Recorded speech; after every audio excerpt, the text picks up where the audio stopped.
I'm Daryl Bruffett here in College Station, Texas again with an update on the Bruffett Chicks on how it's done with Daryl. The temperature has not gotten above freezing for more than 5 or 6 hours over the last 5 or 6 days here in College Station. And that's caused some problems with my backyard chickens. Man, my heart goes out to my northern chicken enthusiast. You guys have to deal with this probably every winter.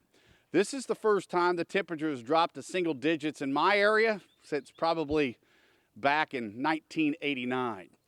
Anyway, as Honda would say on the CBS show SWAT, work the problem. And here are my solutions. The first issue I had to deal with was freezing water. Both my water barrels that feed my drinking cups, both inside and outside the hen house, and the water bucket froze.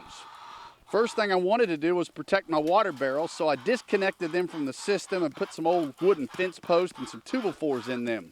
It allowed me to keep the barrels full of water, and then the wood absorbed the pressure of the freezing water, and it kept my barrels from splitting.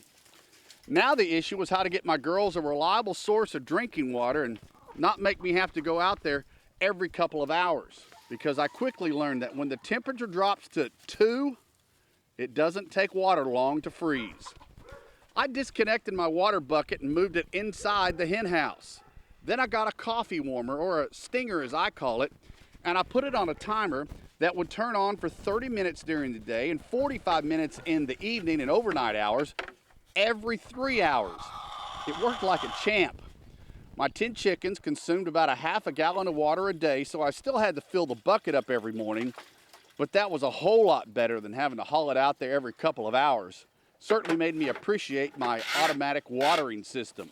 In terms of food, my chickens had 2 feeders in the hen house, so I didn't have to do anything more than just make sure that they were filled up every morning.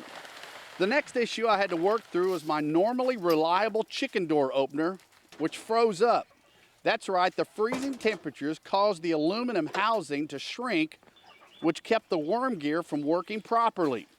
My workaround was to simply take it off and let them out and shut them up manually every morning and every night. The funny thing was that when it got below 20, my hens stayed inside. There were 2 days, in fact, I checked on them, but I kept the door closed. As for my automatic door, before I invest in another one because I think it's a must-have, I'm going to see about getting a heating pad and wrapping it around the cylinder and putting it on a timer when the temperature drops below freezing. If that doesn't work, I'll investigate in purchasing a different design. My poultry expert buddy Dale Hyatt from the Texas A&M Poultry Science Department reassured me that my hens would be able to handle the cold temperatures as long as I kept the wind off of them and provided them a dry place to roost. I built my coop pretty tight, so there aren't many gaps except where the hinges are on the doors and the vent covers. Around the run, I hung some tarps that kept that north wind from blowing in through those gaps.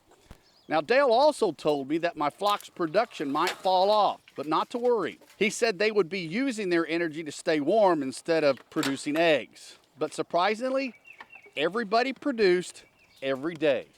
I'm so proud of my girls. Well, I hope this helped you guys out for the next time you have to deal with freezing temperatures and your backyard chickens. Just like keeping your house warm and your pipes from breaking, well, you got to give your chickens some attention too. You got to keep them full of food, and you got to make sure they've got water to drink. It keeps them happy and healthy when the temperature is oh so cold outside. And you know, there's nothing better than coming inside after attending your chickens to a nice hot breakfast with some eggs produced with love. Hey, if you liked my channel, How It's Done with Daryl, and the things I talk about with both my chickens and other things that I have to tend to around my house, because you guys all know there's always something breaking and there's always something you got to fix, well, give me a like or hit subscribe, and the next time I post a video, you'll be notified. As always, see ya. Hey, YouTubers and chicken farmers out there, just wanted to give you an update to my Bruffett Chicks videos and why they were done in January and February and weren't uploaded until now. It has everything to do with copyright music. YouTube kept flagging my videos. That is, until I got a hold of David Skinner. David worked me up some copyright-free music for my intro for How It's Done with Daryl.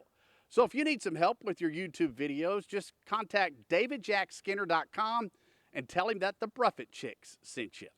Hey, also a big thank you to Steve Carmack, my Sam Houston State friend and co-worker, for helping me with my graphics and my intro. Hey, we've got more videos to post here on How It's Done with Daryl. We hope you subscribe, and we'll see you soon.